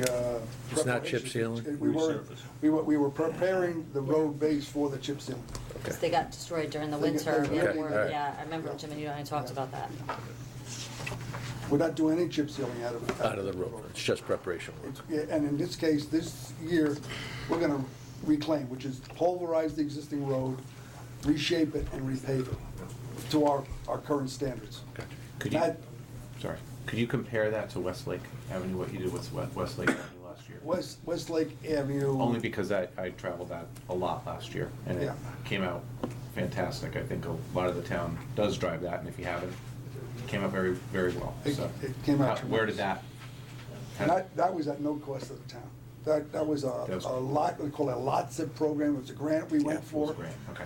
It was $1.1 million. There are sections we reclaimed and or actually excavated out and rebuilt.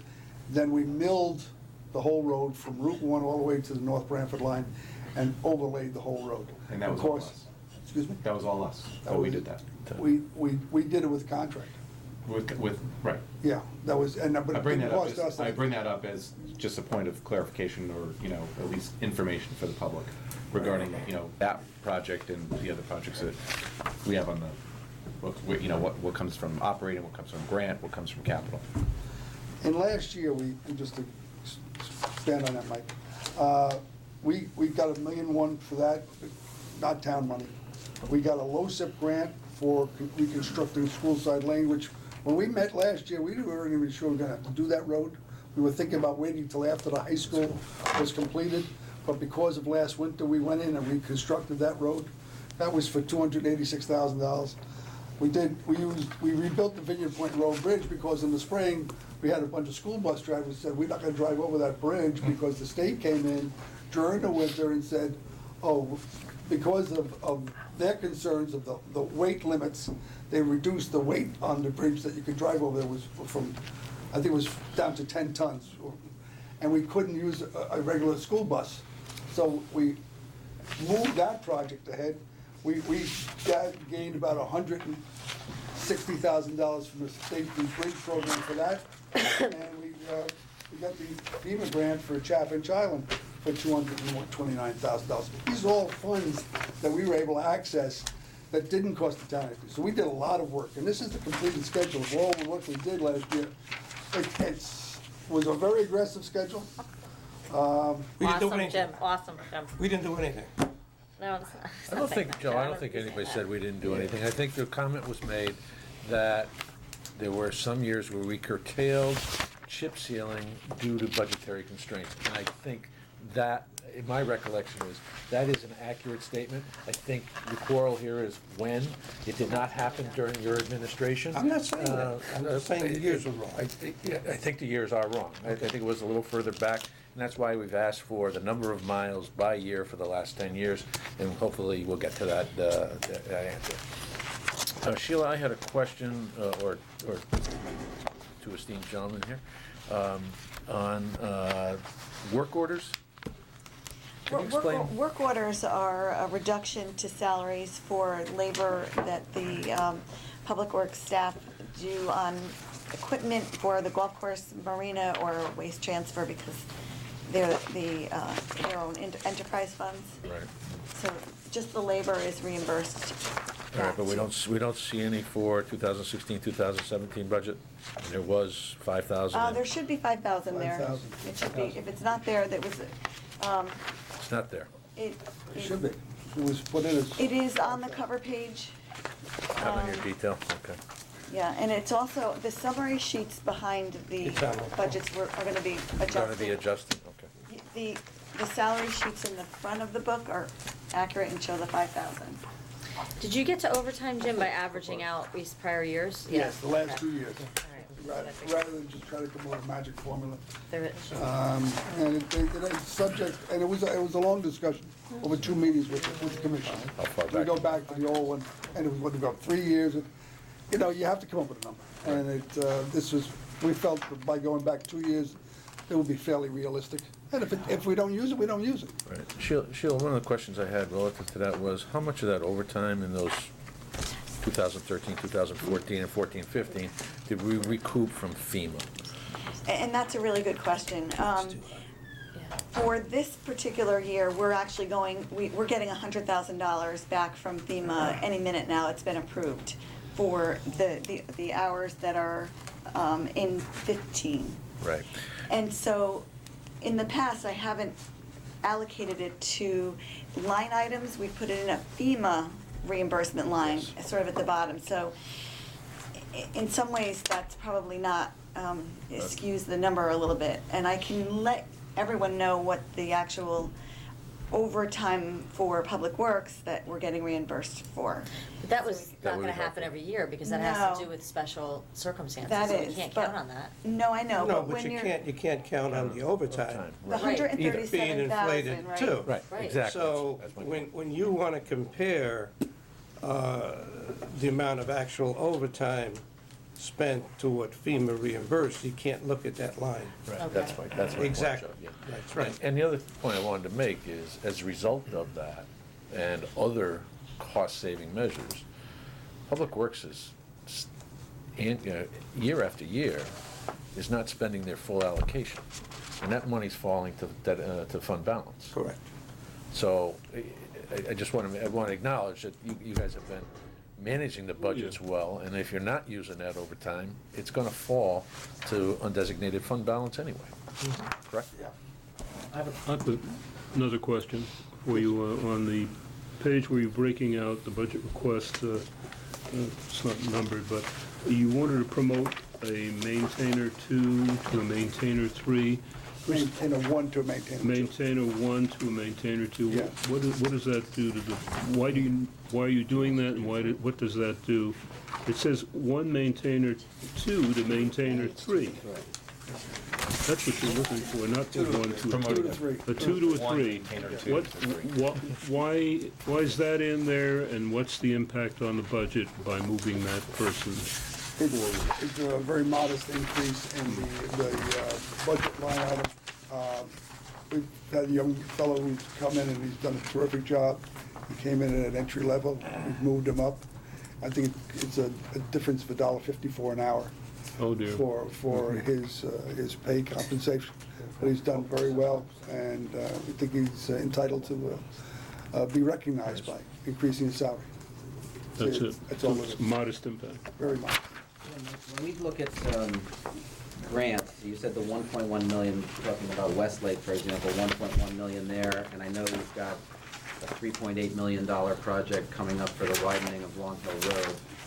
You mentioned on the Westlake we used contractors. I assume that we use some of our own employees for some of these projects.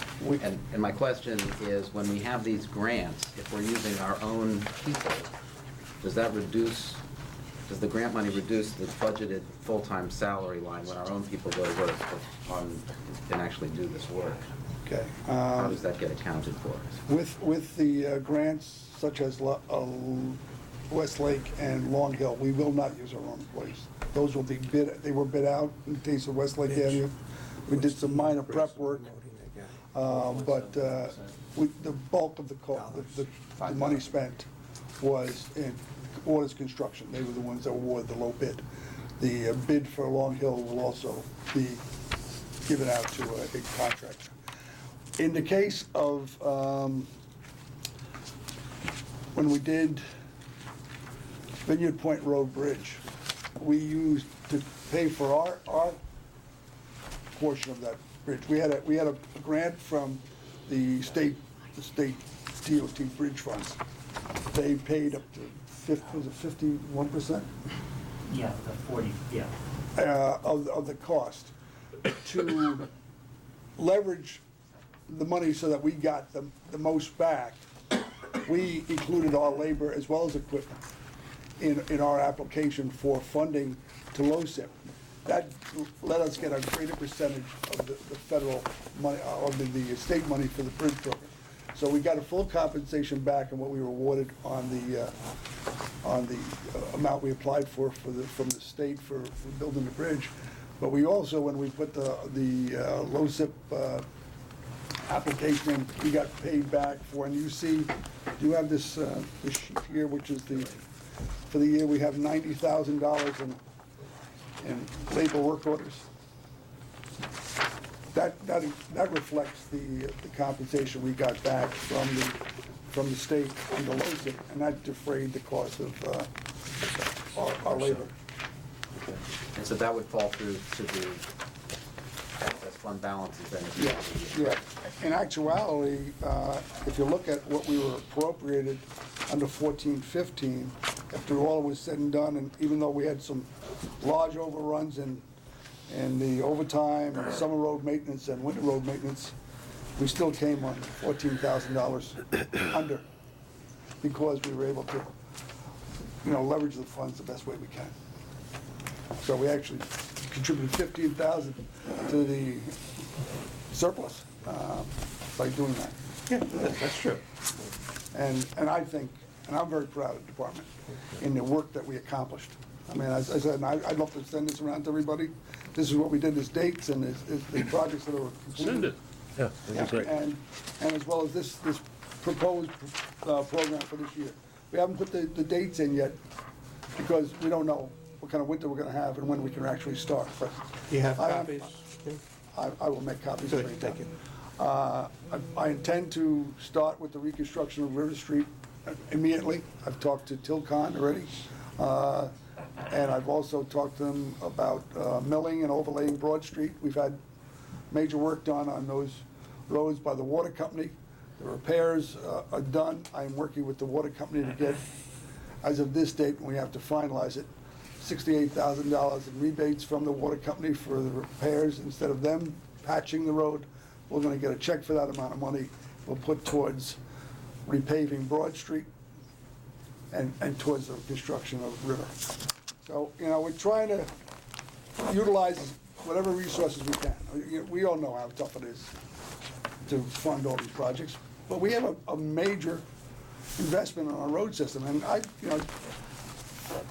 agree with Joe. I think there's a lot of effort's been put in the last few years with starting with Old Quarry. We've rebuilt a lot of roads, and we've done a lot of work.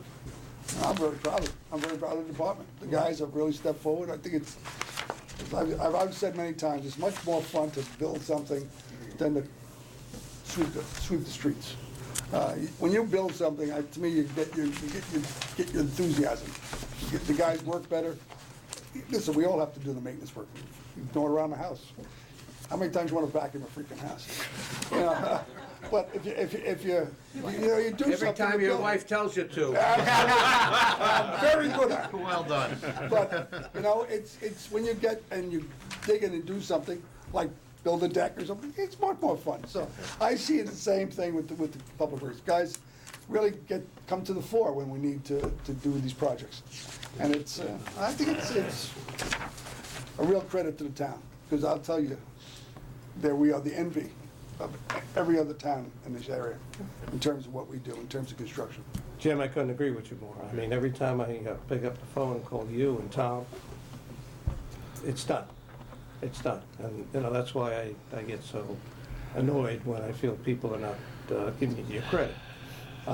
And to Matt's point about the way they manage the budget, I've been saying this for 6 years plus, is that we wouldn't have built up the fund balance we have now without all of the departments managing the budgets the way they have now. We went from $2 million of unfunded reserve to $6.7 million. That's because It's managed well. we put them through their paces from this point on, and when we give them the money, and the taxpayers approve the budget we send to them, and then they manage these budgets, and manage them very well, and they return every dollar that they don't spend, is we're able to build up that fund balance.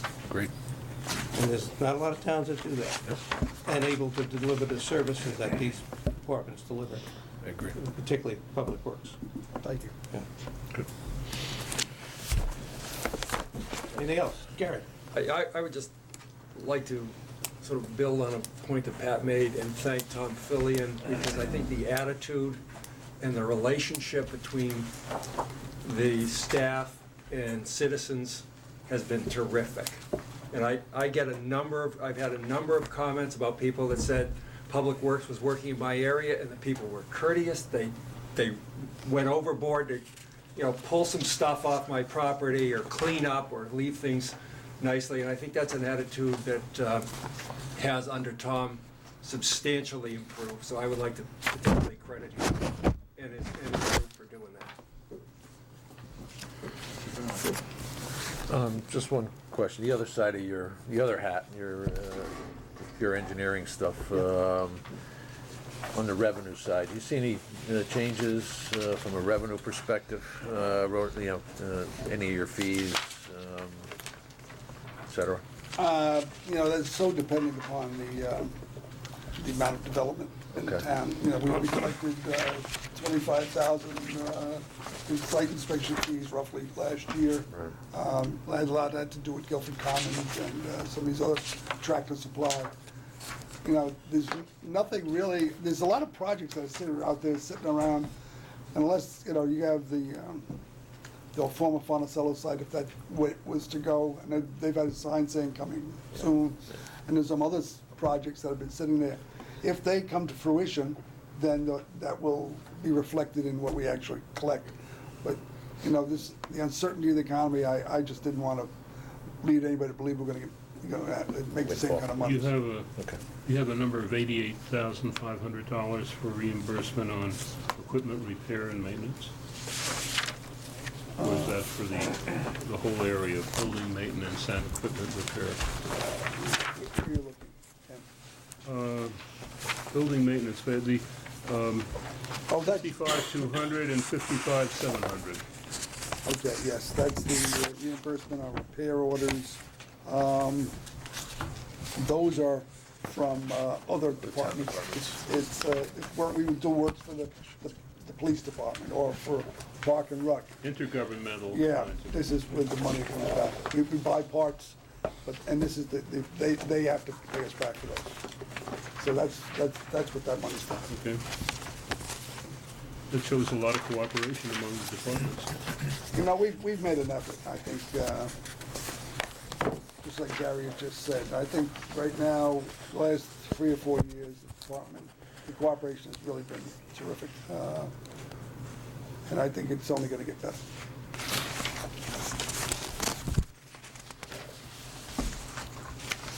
Any other questions? Nope. Town properties? Yeah, Steve, Steve's gonna do that? Good.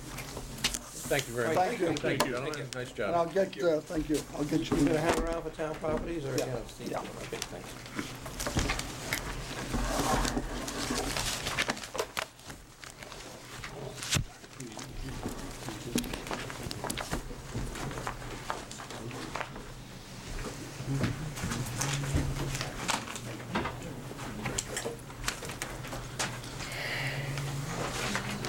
Okay.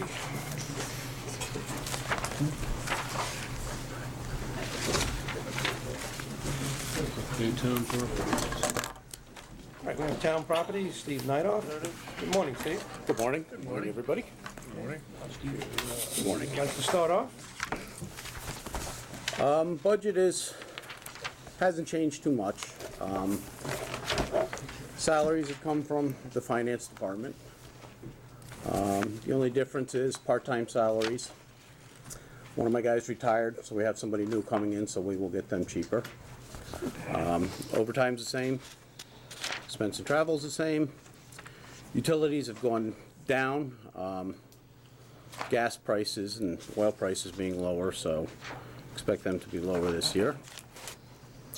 Cell phones are the same. Street lighting is about the same. TransCanada's gone down a little, but UI has gone up a little. Fire hydrant rental, they project to be about the same. Cemetery maintenance is the same. Clothing allowance is the same. Repairs, maintenance supplies, everything else has pretty much remained the same, except for vehicle maintenance. I put a little more money into that as of our fleet's getting slightly older. And that pretty much sums it up. Steve, I had a question last night, if you could explain it to me. The fire hydrant rental, it was explained to me last night that it's a charge by CWC to put in a smaller pipe so that we get guaranteed pressure at the hydrants. What is No, that it's about? just all the town fire hydrants we technically rent from the water company. No. Sheila just. Speaking here. Okay, so it has nothing to do with water pressure then, which is what I was told. Well, the last time. information is all It's all in this letter. packet here? Okay, thank you. Board pages, that's- So it's just a rental fee based upon the fee, that's how I Right, always it's, understood it, it's okay. for use of Yeah, the fire hydrants for around use, town. regardless of the extent of the use. Right. Yeah, that's right. If you have any further questions on hydrants, the fire chief is up next. He can give you an explanation on it. Excuse me. Okay, any questions on town properties? Pretty benign. Just on capital for town properties, you have 3 items. Town hall trim, wainscoting and chair rail, gas conversion and social services. Although the incentive to make a gas conversion doesn't quite exist the way Right, it did a while ago. But when I was doing it, When we were it doing it, made sense. We're gonna go through with it. Oil is what, $1.60 a gallon or whatever? They're paying us, Sue. They'll pay us to take it. So we did the conversion here was $90 a barrel, you know. I know. Now it's down under 30. 30, yeah. So, Just a question whether we're gonna continue to go forward. let's see what gas has to do. Sheila, what's been the overtime expense so far this year? Do you have that or no?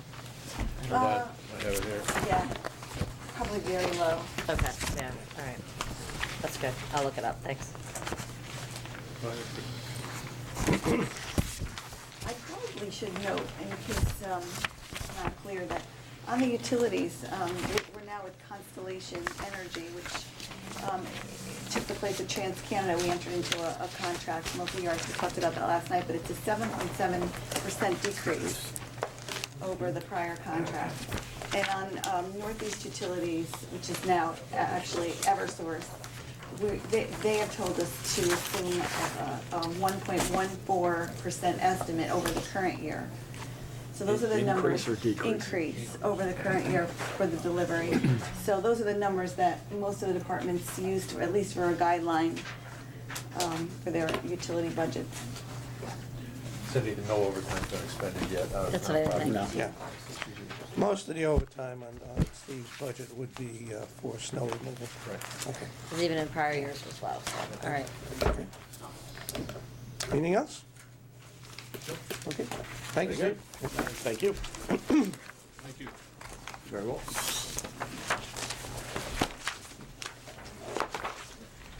We can go right in the fire department unless anybody wants to take a break. No, let's go. Quick break? Okay. No. Okay. Mike, 2 minutes?